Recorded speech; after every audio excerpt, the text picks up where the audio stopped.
you. Today I have the amazing Judy Thureson. She is an author. She is a life coach. She's a grief recovery specialist. She's actually a woman who does many things. She's had many jobs. So why don't you tell Jamaican. us? Oh yeah, remember Living Color? You'd be like, oh, I'm Jamaican. I have 10 jobs. That's funny. I used to love that show. I wanted to be on that show. Yeah. I wanted to be a fly girl too and an actor. Yeah. I'll have a little story for you later about that. Oh, I can't wait. Were you a fly girl? Almost. Oh, so tell me about your different jobs. What are some of the different jobs that you've had? Oh my gosh. So I used to work, my first job, I think I was 15. I used to work at a reception area for beepers. Remember beepers? That's I had a beeper. That's how I'm that old too. I had a beeper, and I still use that phone number when I don't want to give out my real phone number. That's hilarious. So yeah. Remember when you would call the beeper, it goes into like a control center. Okay. And then we call the people saying, hey, somebody's calling you. They left you a message. So yeah, I was that person. So that was my first reception job. A beeper job. I've had many waitressing jobs. I was a professional dancer. I was a full-time ministry women's leader. I was a wedding coordinator, florist, project accountant. I worked for a finance company. I mean, you name it, I've probably done it. Bartender. I was a really good bartender. See, that's fun. You've had fun jobs, danced. I used to dance for bar mitzvahs. That's new. That one I haven't heard. A bar mitzvah dancer. I was a magician's assistant where I used to saw the magician in half. What? Yes. So you were the one where you wore like the cute little outfit and the little shorts? Yes. You got to send me pictures. I worked for a PGA golf girl, you know. I mean, you name it, I've probably done it. What was your favorite job? Probably what I'm doing now. Okay, so what you're doing now, life coaching. Okay. Yeah. So we'll get into that. We will get into the life coaching. So I know that you do grief recovery, are a grief recovery specialist, right? Correct. Mm-hmm. Okay, so I've done a lot of grief recovery in my life. It's something that's been very helpful to me to deal with, loss, changes in my life, just various aspects of things that cause, grief. Right. So, how did you get into grief recovery? Well, funny thing is about 15 years ago, a bunch of my best friends, all became grief recovery specialists. I actually remember that time. I remember. And they kept basically peer pressuring me to do it. And at that time, I didn't have any grief or what I thought was grief, so I just didn't see the point. But after much peer pressure, I finally gave in and took a class very reluctantly. And little did I know that the tools that I learned, 15 years ago were the very tools that were going to help me in my life for the big grief seasons that I was going to go through. So you feel like it was like a precursor to things that were going to happen as opposed to, oh, I'm taking grief recovery because I've had this experience. It's more like, I'll do it because my friends are making a suggestion. Mm-hmm. This sounds like something to do, grief recovery. Right. But it wasn't until you experienced loss that you actually understood like the full extent of it, or? The full extent, I mean, immediately I found value because one of the definitions of grief is just a loss of a familiar pattern or behavior. So when you think about grief in that definition, I mean, we've all experienced grief, right? So the loss of a familiar pattern or behavior. Right. Okay. So when you think about even what we've been going through globally in the last couple of years, we're experiencing this global grief that we've never experienced before, something that the whole world can relate to. It's not just like, oh, you lost your grandma. It's like we all lost something. We all lost, our freedoms, our identity, our safety, there's so many things in varying degrees for people. And so when you have these tools, you're able to recognize and validate these feelings of loss and not minimize it because, well, nobody died, so I can't feel bad. It's like, no, we all experience grief 100%. And so the grief recovery process gives you tools on how to, respond to that and complete that in your own individual way. So I definitely saw the value in the very beginning from grief recovery, aside from just, like the big griefs of death. But as you know, and I'm sure we'll talk about it, I lost my son Jacob in 2019. And that's really when, that there's nothing worse than losing a child, of course. And that experience really helped me to bring these tools to use. Mm-hmm. I actually did grief recovery as well before I had a loss, and it set me up for my first big loss as well. So that's interesting. Now, not only do you do grief recovery as a specialist, and you did mention about your son, you wrote a book. I did. And it has 5 stars on Amazon. It's a 5-star book on Amazon. You can get on Amazon. I believe you can get on judythureson.com. Yes, and Barnes & Noble. Yeah. Barnes & Noble. You can find this book. It's here. It's called Beautiful Tragedy. So I did want to talk about your book, the topic, and also the process of writing the book. So I never intended to write a book, at least not this book. I've had many other books in the back of my mind that I wanted to write, but this wasn't a book I wanted to write, but it was a book I needed to write, right? So I was very vocal on my social media with my grief journey. June 13, 2019 is we got a phone call that Jacob was on his way to the hospital from an apparent drug overdose. And right away, I started using these tools. So let me back up, rewind, even that morning, right? That morning, June 13th, I remember it clear as day, about 9:30 in the morning. My husband and I are having coffee, we're having breakfast, and I tell him, I want to create this 30-day meditation mindfulness program that was transforming my life. It was a game changer for me. And I wanted to launch it to the world. And my husband's a producer, director, and he was going to help me shoot it and create it. And then I remember just looking over at him and saying, I'm a little bit apprehensive because anytime I try to launch something big, something bad happens to Jacob. And at this point, Jacob's 18. Oh, wow. I want to touch on something you just said. So you feel like in your life when you wanted to do something amazing, something would happen to Jacob. Mm-hmm. So you have found there is a pattern. Right. And it popped up like in your heart and your mind as a fear. That's a big deal. Yeah. Mm-hmm. Because at that point, he was 18, but we had been struggling with his mental health, addiction, different things, substance abuse since he was 16. And so we were in and out of rehab. I mean, it was a whirlwind because it happened so fast. And I basically put my life on hold to obviously, be there and take care of Jacob. And so at 18, he was in a season of sobriety and peace. He was actually doing amazing. He was living in Hollywood. He had landed a recording contract with Atlantic Records. His career was taking off. And so even though it was a peaceful time, something in my heart, I don't know if it was just mother's instinct, I had this thought of, oh man, I don't want to do my thing because I'm afraid something's going to happen to him. And my husband said, nothing's going to happen. This is your thing. We're going to do this. Jacob's not going to derail this. Those were his exact words. And then he went off to work. And not even an hour later is when I get the phone call that his girlfriend found him unresponsive. And he was being sent to the emergency room in an ambulance.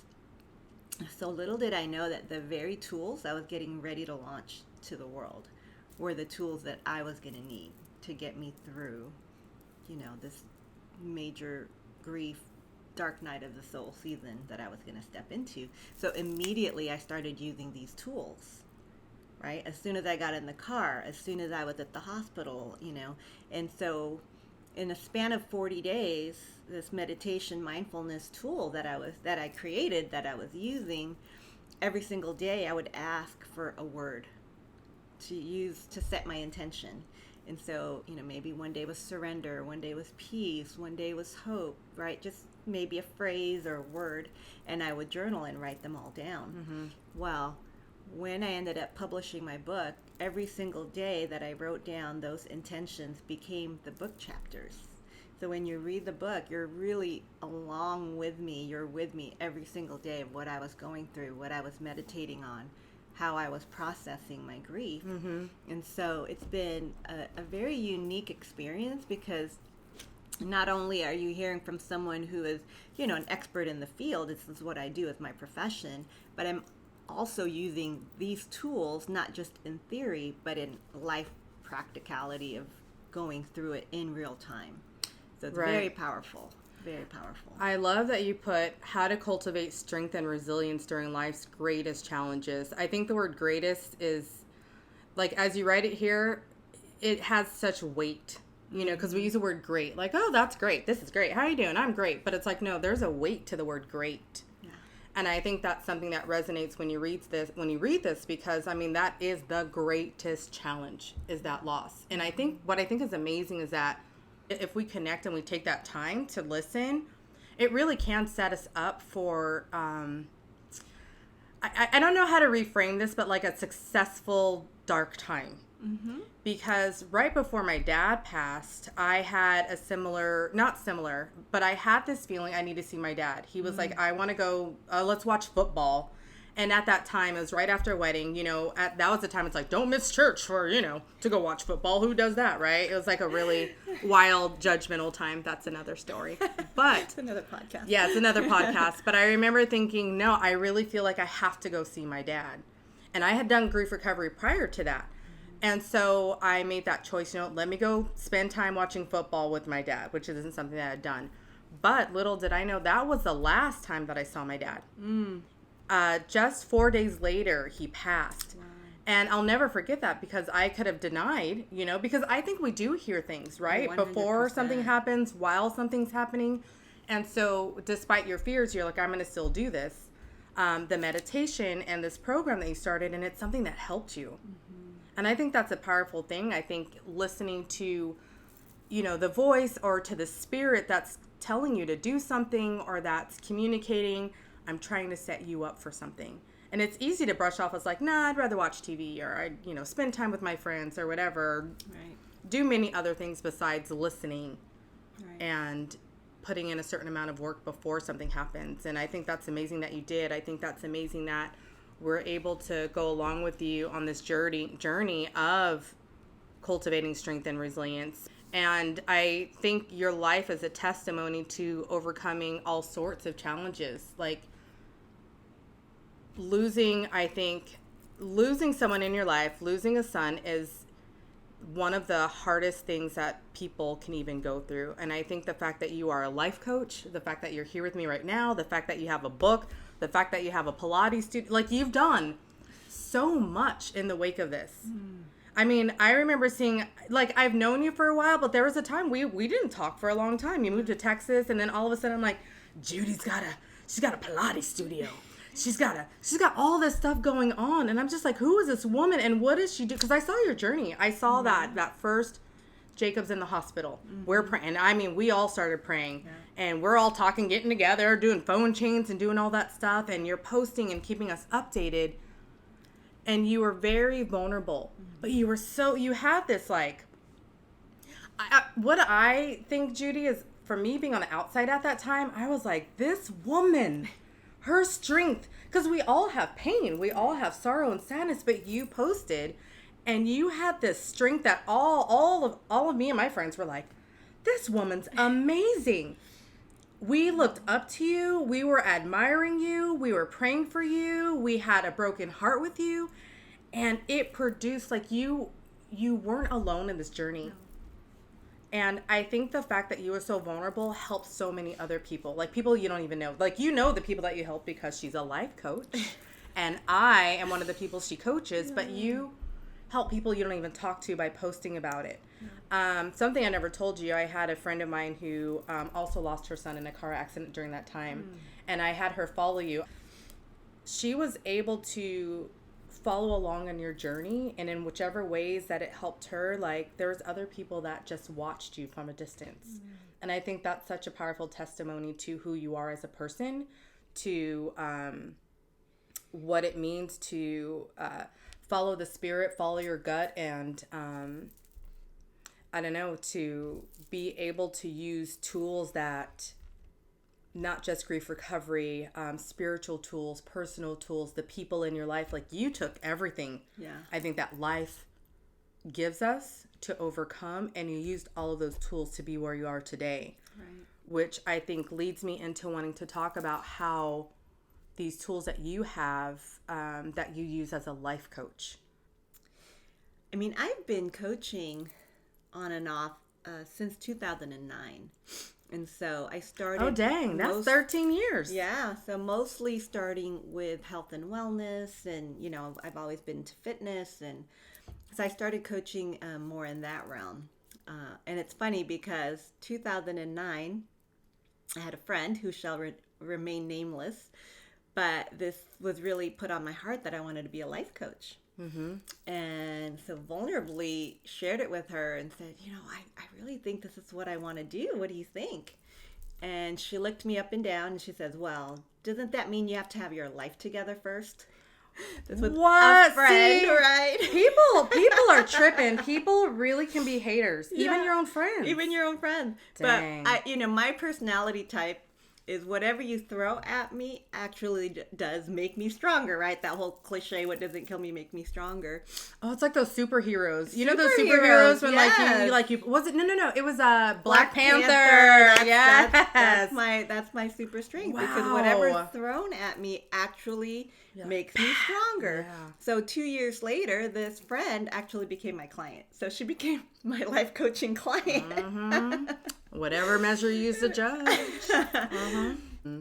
And actually, after Jacob passed, I went to therapy, not because I was completely falling apart. On the contrary, I felt like, okay, I'm doing all these things. Like you said, I'm writing a book, I'm coaching, I'm helping, I'm creating all these things from this tragedy. I said, this isn't normal. This doesn't feel like it's normal. Maybe I'm just totally delusional and I need an expert opinion on this is not how I should be grieving. I'm being extra productive right now. Yeah. I have all these creative ideas and I feel full of fire. Yeah. And I thought this is weird. Wow. Like, I don't know. Like, I need an expert, So found this therapist. She's in her 70s. She's been doing this for a long time. She's amazing. And she sat there. She's actually one of the inspirations for the book because she's looking at me and she says, you're different. She says, most people don't grieve this way. She says, if we can take whatever you're doing and put it in a bottle and sell it, she's like, we'll be millionaires, So, I mean, in essence, that's what this book is everything, every tool I used. How was I able to go through my grief journey and come out more resilient, have more strength and be more powerful. And I don't mean that as, there's this toxic positivity going around where you just gotta suck it up and just be happy and just be grateful. That's not hashtag no days off. Yeah, I'm sorry. That's not what I'm talking about. Yeah. Right. And so, I mean, I appreciate the acknowledgement of like all this, strength and being this example. But what I want everyone to know is that comes from going inside. Mm-hmm. That's not something that you're getting from the outside, right? That's not something that you put on that you do. It's who you're being. Mm-hmm. And who you're being means that I show up even when I'm scared. That means that I go through with what I said I was going to do and have that integrity even when I have no idea if it's going to work or not, right? So that whole putting yourself out there, being really vulnerable, being willing to fail, being willing to risk. And I think we're not taught that because we live in this social media, everything's perfect, everything's edited, everything's filtered. So we're only seeing the finished product of other people's lives. And what I do with my life is I show you everything from the beginning, from the messy middle to the end. Mm-hmm. And people see all my successes and think, oh my gosh, she's so amazing. But what you don't see are all the failures that I went through. But I'm not afraid to share those because that's actually what gives you the greatest success. So let me ask you this, because I like what you're talking about, and that leads me to like the process of writing the book. Okay. So this is definitely the what and the why behind this book, but writing a book. Mm-hmm. So let's talk about actually, pen to paper, typing it up. How was that process for you? I love that we're talking about this because this is supernatural, okay? When I came home to Arizona from, being with my son in LA, and I stayed here for a few months. When I came home in September, Jacob passed in June.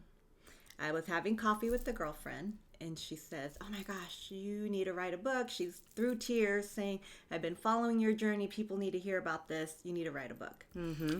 And I left that coffee date actually a little bit annoyed and insulted even. Like, I'm in the middle of my grief. How dare you ask me to write a book? Like, Okay. that's crazy talk. Like, you know what I mean? Who does that? But I went home, and a couple nights later, I have a dream. And then the voice says to me, "You are a writer." And it wasn't an encouragement like, "Oh, you're a writer, go write a book." It was almost angry. Like, stop making excuses and write this book. Dang. So I got up that morning and I started writing. Do you know that I wrote this book, 45,000 words, on my phone with my thumbs? You wrote this book on your phone? On my phone, in my notes, 45,000 words in 18 days.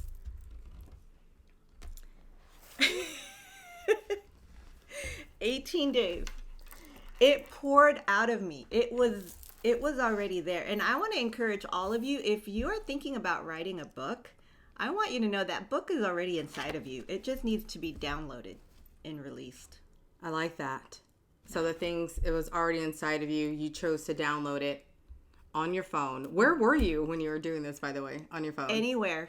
Most of the time I'd be woken up in the middle of the night. So from like 1 to 5 in the morning, I'm just writing. I mean, I literally had cramps on my thumb. Yeah. Because it was so insane. Wow. And it just poured out of me. So, it took about almost a year to get it edited and published. So and all who that. edited your book? So I went through What did that look like? 'Cause publishing company. Have to like put these notes from your phone to an actual format, right? Right. So I got smart, and every time I write the chapters on my phone, I put them in a Word document or something, and then I had 3 different editors edit for me. How did you find your editors? The first couple were friends, and the first one, actually, love her, bless her heart. She was the vice principal, very, very hardcore teacher. And so when I got my manuscript back, it was like red line, grammar and this and that, and very proper. But I took into consideration who my audience was going to be, and I didn't want to lose the spirit of my voice and who I was speaking to. Wow. Right? Jacob was an artist. He was 18. He had a fan base of people that followed him. So I wanted to write it in a way that a parent can read the book and then turn around and give it to their 15-year-old. And their 15-year-old wouldn't be so overwhelmed with it. I like that. So it's very short chapters. And so my first editor, it wasn't a good fit because she was more of like, too grammar. hardcore. Yeah. And then my second editor, I love her as well, but she kind of took into liberty adding things because she's like, I know you're grieving right now, but we should add this. And it was... So that became her book, and she would add different ideas in it that were fantastic and amazing, but it wasn't mine. I wanted to, how I gauged it is that when I do the Audible, which that is coming in about 6 weeks, I'm going to have the Audible I was going to ask you that. Okay, good. I just can't get through it without bawling my eyes out, but, I think I can do it now. But I wanted the voice that if I read it in an Audible version, that it would sound like me. And then publishing, I went through Unleash Your Rising publishing group because... Unleash Your Writing? Unleash Your Rising. Oh, Unleash Your Rising. Oh, I like that. Yeah. Okay. And they did an amazing job. They really helped me to make a good book a great book. And so at the very end, it was March 2020, still kind of the beginning of the pandemic. We still didn't really know what was happening. And my book was done, getting ready to be published. The editor sent it to me. Okay, you just have to do your one last review. Once you press send, it's going to publishing. I got so scared, and I didn't want to do it. I had, all this fear of, because once you press send, it's out there. Yeah. It's done. Yeah. We had pre-sold hundreds of books at this point. Eric created my website, and I told him, turn it off, return everybody's money, because I'm not real. Literally that day, I said I'm not doing it. Wow. I was so scared. It's very raw, and I think it's really great the timing that I wrote it during and right after Jacob passed, because all the emotions are so raw and so fresh, right? And I just was afraid of putting that out there. So I told my husband, I'm like, I'm not doing it. So that day, when I was supposed to send the manuscript back to the editor, I was feeling all this resistance, and maybe it was self-sabotaging behaviors. I don't know. But I found a little jar in the kitchen of a Mother's Day gift the kids made for me when they were like 9 and 10 years old. And I opened it up, and there were little love notes in there from Jacob in his handwriting, and it was just broke my heart. I know. Ugh, wow. So I went into the backyard, and I cried for like 2 hours just by myself in the backyard and just bawled my eyes out. Part of what we teach at Grief Recovery Institute is that you've got to process your grief. So many times we feel all this stuff and then we try to stuff it, right? No, for me, I will cry anywhere at any time when I need to. No shame in my game. That's awesome. That's part of the process. The only way out is in and through, right? Mm-hmm. So I'm in the backyard. I'm crying. I get a text message from my friend who I did a podcast with a long time ago. And she said, I have a message to you from my friend, and she thinks she had the message to you from Jacob. Are you open to hearing it? Well, you and I grew up in the same kind of spiritual environment where that's crazy talk. Mm-hmm. Like messages, like what is that, But I was open. I'm like, hey, you have a message for me? I'll hear it. Mm-hmm. So mind you, here I am getting ready to not release this book. I'm in the backyard crying for 2 hours. I get this message while I'm in the backyard, right? Nobody knows this is happening. I get this message. So this woman calls me, and she said, I have a message to you. And I've never met this woman before that's calling me. She doesn't know anything about me. I have a message to you from someone named Jacob. And he wants you to know, he wants you to hurry up and finish because he wants his story to be told. I mean, I cannot even make this stuff up. That would have tripped me out. Oh, yeah. I started just bawling even more. And I thought, Jacob, even on the other side, you're pushy. And you're like, come on, Mom. Wow. Because one of the messages that I would hear every time I would get stuck writing, I would hear Jacob say, Mom, pee or get off the pot. Like, that was his thing. That's hilarious. He was my life coach during this time because, I get scared. I'm like, who wants to read a book from me? Or, all the insecurities rise up, right? And so that day, that evening, I did the last read through, and at 3 a.m. pushed you forward. Press send, and then it got published. And I'll tell you what, since releasing this book, I've had countless teenagers write to me, message me, saying they threw all their pills away in the toilet. They told their parents of their addiction. They went to rehab. Wow. So this book has been something that's inspired children to be mindful of their drug use and the consequences of it, and to help them make changes in their own lives. Oh, yeah. I had a kid from the UK take a bunch of pills. He wanted to commit suicide, and he called me. It's 1, 2 in the morning, right? Wow. He's in the UK. And he said, I did this, but I'm scared. I don't want to die. What should I do? I said, I'll stay on the phone with you until the ambulance comes. He's being raised by a single dad. I said, wake your dad up right now. And he's like, I'm so tired. I just want to lay here. I said, no, whatever you do, do not close your eyes. Go wake up your dad right now. And I stayed on the phone with him until the ambulance came. And to this day, he's sober, and he thanks me all the time. And so this has saved lives. That's a big, huge impact to have on, young people. His life, your book, and to change other people's lives and really stopping other potential loss that could happen. Right. Yeah. That's amazing. That's incredible, Judy. It is.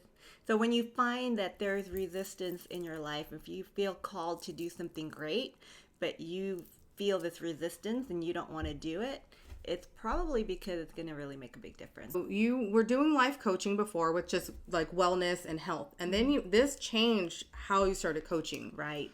And so one of the things I know that I noticed afterwards as well is how you started coaching. Mm-hmm.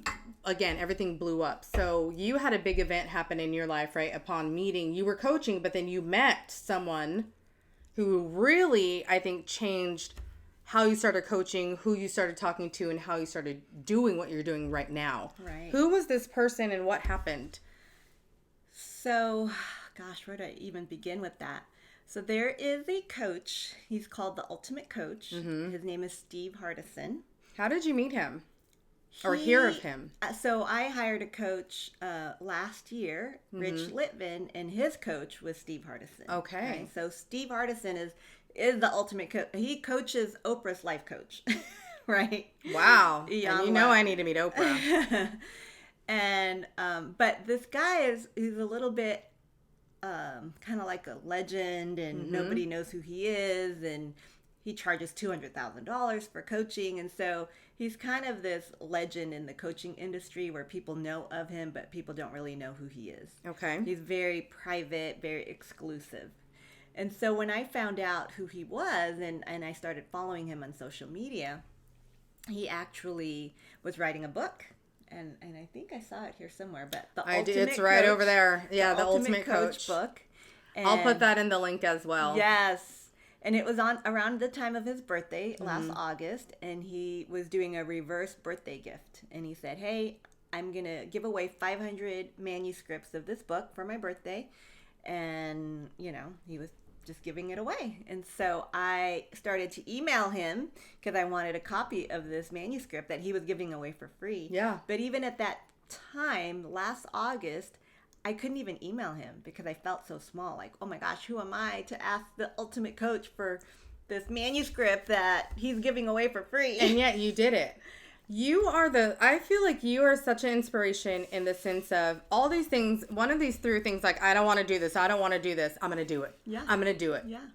And then That you end is up the having secret to success, people, is do what you're scared to do. Yeah. I actually, I think for creating a short film that I did, now I got to, after I did that, putting it in festivals, that's, where you come in, is helping me to overcome my own fears of like, who wants to watch this? Who wants to do this? It's like, who cares? Do it.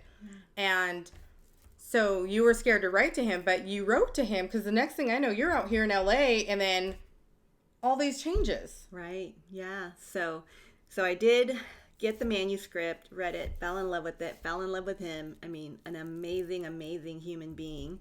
And then he put together a contest and said, "Hey, tell me why you should ride with me from Arizona to California."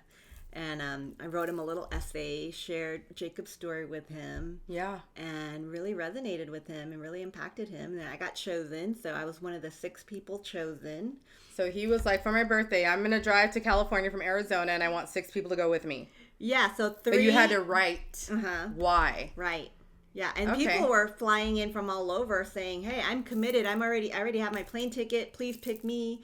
Lots of people had very compelling stories, but I really felt in my spirit that Jacob brought us together. There's no other reason, So let me tell you, actually, Jacob's birthday was 01/11/01. So his angel numbers are 1111. That's my birthday. Yes. So when I won this trip with Steve, he gives everybody homework. Okay, before you come to my house, make sure you read this article. So he sent us an article. And this article was about his 1111 mural. He has an 1111 wall, Zen garden in his backyard. And there's a local artist, Nadine Lardner, that created this wall for him. He asked, can you promise to read this before you come to meet me? And I said, absolutely.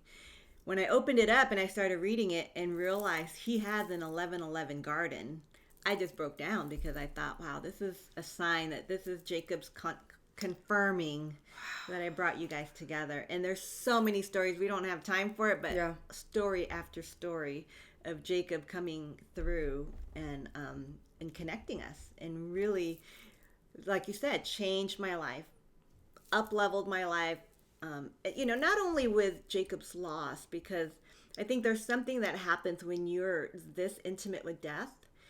It really helps you to see what's important. It helps you to see that you're not promised tomorrow. And it made me even more fearless, because at this point, any people-pleasing, anything, like, really, what are you going to say to me that's going to hurt me more than what I've already experienced? There's nothing, you can't do anything to me. You know what I mean? Like, there was this fearlessness that came out. Yeah. And this idea of, hey, I'm going to take whatever risk there is, because you never know what's going to happen. So just do it.